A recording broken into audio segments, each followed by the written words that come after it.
How's everybody doing today? So, this video is just going to be some questions for you guys, for yourselves, really, in your spiritual journey.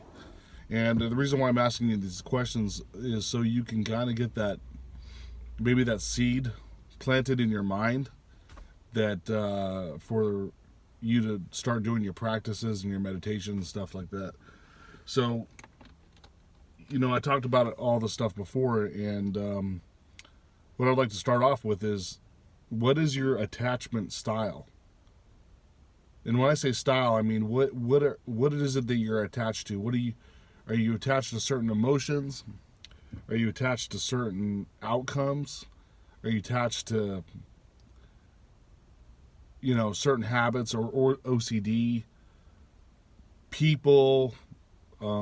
It could be food, it could be drugs, it could be alcohol, it could be soda, whatever the attachments are. Just think of all your attachments, and kind of like, if you have to, just jot them down in a journal, and let's see what everything that you feel attached to, and see and try to feel where it's brought to you in your life. And imagine if you feel that any of these attachments has created the surroundings that you're in right now. Remember, our image of ourselves is reflected through the mirror. So we're reflecting what we think and put into the subconscious mind. So what are all those attachments? And do you think those attachments are hindering you or helping you? Some of them could be bad habits. Some of them could be good habits. The people that you associate with. Also, ask yourself, am I meditating every day, or am I attempting to meditate? And if you're having trouble meditating, what's the reason? Do you have is your brain like going a million miles an hour? A trick to meditation, if your brain is like all over the place, they call it monkey mind, but I don't know if that term necessarily is what that is. But you have all these thoughts coming in and you can't focus. It helps to be present in the moment. If you stay present in the moment, you're not thinking about the past or future. So 80% of those thoughts are automatically gone. Now, you still might have that 20% there, but at least you got the horde of thoughts out of the way by being in the present moment. Because the present moment, what is it? It's you sitting there staring at the wall. That's what your presence is when you're meditating. Or maybe you're staring at a candle, or up at your ceiling if you're laying on your back. Any of those things that you're doing, that's your present moment. How are you feeling? What is your body doing? How are you breathing? Being present will eliminate a lot of those thoughts. And then your focus can be clear without a clouded mind, and then the meditation can happen easier. And like I said before, if you have trouble meditating, you can listen to some of those guided meditations online on YouTube, and it's easier. Sometimes it's easier for people if someone's like walking you through it by hearing their voice and maybe some light music, meditation music behind it. That can help people. Think to yourself, or ask yourself, am I doing everything that I can to make my life better? So you got those attachment styles, and I'm not talking about grinding. I'm talking about when you wake up in the morning, are you getting on your phone and watching TikTok instead of maybe checking an email about an opportunity that might come to you? Or are you waking up and making breakfast so you can go to the gym? Or are you just sitting in bed watching TikTok? Or are you sleeping in unnecessarily?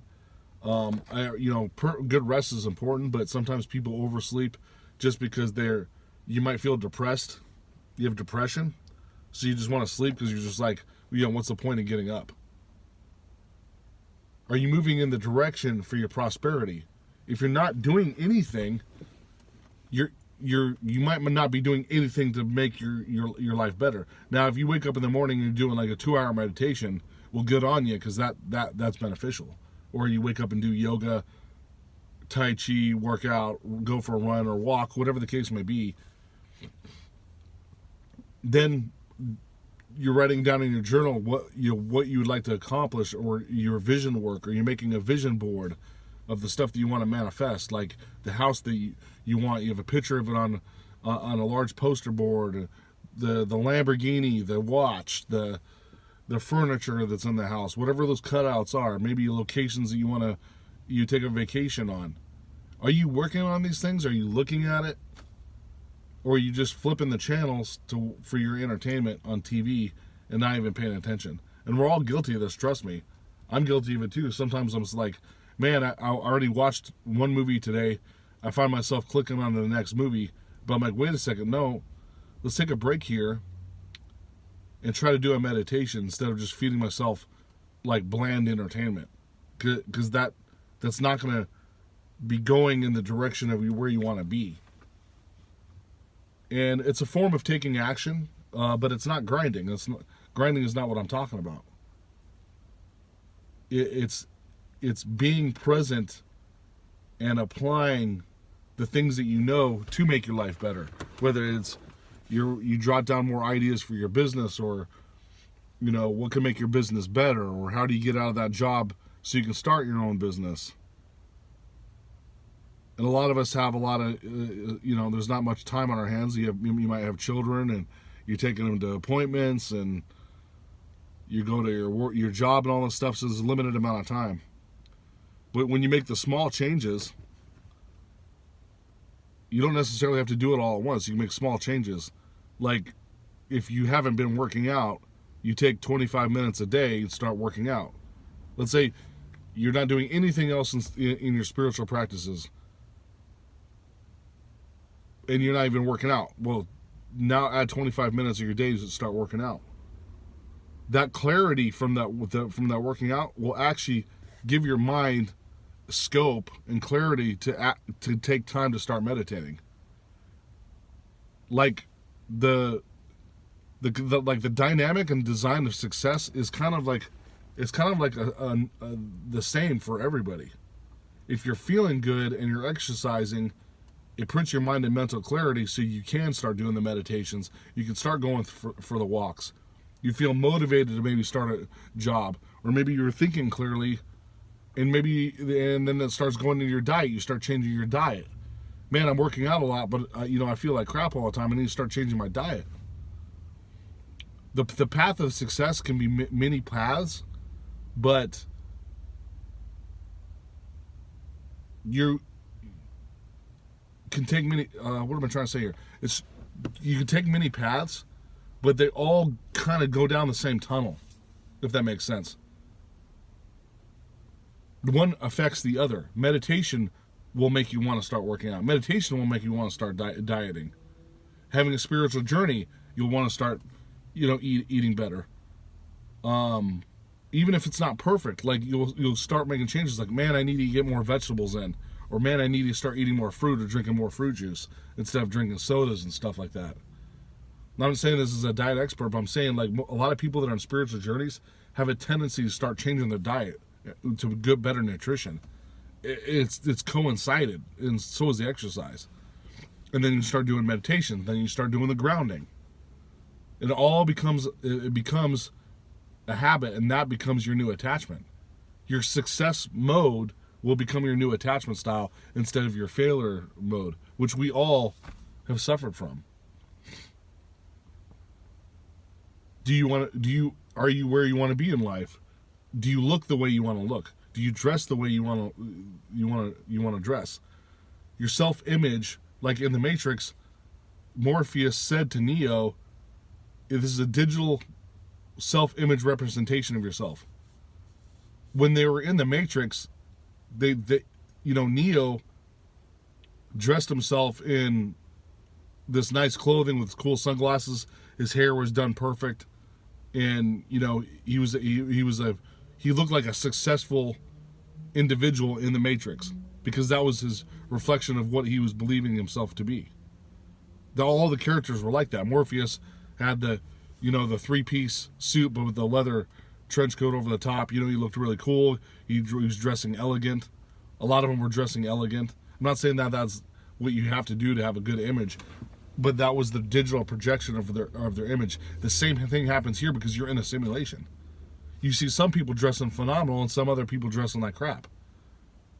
Well, which one would you rather have? Like, would you rather be wearing torn out old like homeless clothing, or would you rather be dressing nice?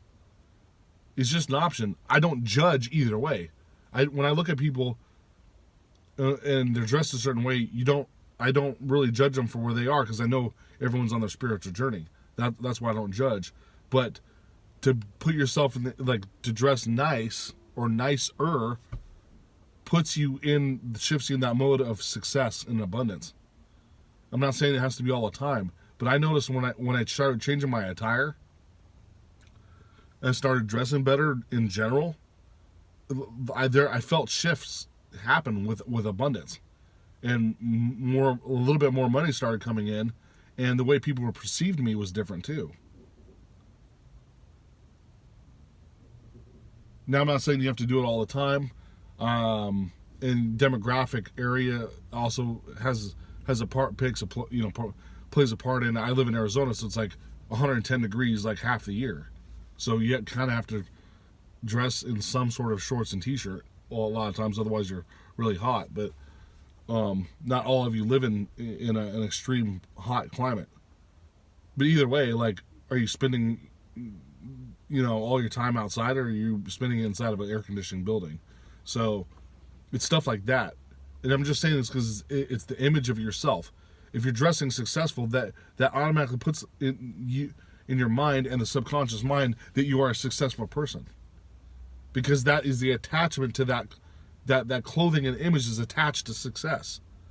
Homeless attire is attached to homelessness. In like the field of consciousness, that's how people perceive it. So that's the energy that's attached to it. So when you're talking about yourself in your energy fields, you are combating. I don't want to use the term combating, but just to get the image in your head, you're combating all the energies that surround you. If you're living in a big city, you are absorbed in that collective consciousness, and the way people think in that system is affecting the energy. Now, yes, if you're in your own frame and you're at a high vibration, those energies don't affect you so much. You have kind of like a force field around you, but you're also projecting energy. So, you're projecting the successful energy of dressing nice, or you're projecting the energy of being homeless, and the collective consciousness will act a certain way towards you because of that. Not because of who you are, it's because of how the collective consciousness is perceiving you. And most likely, your image of your successful self is not going to be in a homeless attire. Like, that I know it sounds vain, right? But no, I mean, it's true. You're probably not going to be wearing homeless clothes if you have millions of dollars and you're rolling around in a Lamborghini. It's just, why? Like, why are you wearing, like, no one does that. And if you feel guilt by doing so, it's just like, you don't feel guilty about not wearing homeless clothes. Like, it's silly to think that. When you become on a spiritual journey and you're abundant, you're probably giving to other people. Like I talked in my previous video, you're helping other people by handing them the bags of money, and you're doing good for other people to thrive. So don't feel guilty about yourself dressing in nice clothes just because, like, oh, I don't think it's right to spend $500 on an outfit. Well, it doesn't matter if it's 100 or 500, because for one, money is energy, and that doesn't matter. Secondly, you're going back into the old system of the collective consciousness. I'm kind of speaking on attire here because, there's a lot of people that focus on clothing. I wouldn't mention it so much if it wasn't a focus. Like, I wouldn't mention the money in manifestation if it wasn't a focus. People tend to focus on money and clothing and manifestation. It's like a very high priority to most. secondary to like family and love and that kind of stuff. That's something also you might want to change. Like, where's your focus at? Like, you need to be sending love to your family and friends at the same level you're trying to manifest money. And I'm not saying that you have to do all this at once, because it's kind of complicated. But what we're doing is restructuring and reprogramming the computer that you were taught wrong from when you were a child up until now. Unless you were magically, spiritually awoken to the highest level when you're born, and your whole life has been like, you know, Dalai Lama style prosperity, then this doesn't apply to you, because you're already at that higher level. But for most of us, if you're watching this video, you probably were in the position of living in the old system. And these are some of the tricks and tips to get out of it, is to move in. We're all trying to move in that direction. Even if it's a slow pace, start going that way. Even if you start walking slowly that direction, start moving that way instead of moving the other way. Every step you take in that better direction is progress that you're making. These little wins you can celebrate these little wins towards that direction. You'll see massive improvement because it's compiled and it starts compounding, and it's like a snowball effect. Do you understand? That it's daunting when you try to do all these practices all at once. It's like, man, it's too much. It's all this chaos and stuff. But if you make small steps and start moving in that direction, you'll start seeing changes, and you'll feel good about yourself. And then you can tell me the stuff that's happened to you, and you know, I'll appreciate it. Say, wow, Brandon, look, this is what I did. I started moving in this direction, and this is how my world changed. But congratulations, this is what we want to do. We want to start moving in that direction, no matter how slow it is, because trying to do it all at once, really fast is difficult, and then the chaos ensues, right? So that's all I'm saying is I want you to start moving in that better direction, and that's what we all should do for ourselves. Now, if you're going that way and you're just like, you're kind of like idling around and saying, oh, I could do more. Yeah, go ahead. Like, start adding some cherries on top. Do more meditation. Do more walks. Whatever the case may be, you can always add on to it. You can always like speed up the motor a little bit to start going faster. If you're driving that car down that road of prosperity, you can always start hit the throttle and start going faster. But to go in that direction to your destination, you just have to make that choice to turn down that road and start driving that way. And that's how that stuff will accumulate. But that's all I wanted to talk about today. Greatly appreciate you guys watching my video, and have a nice day.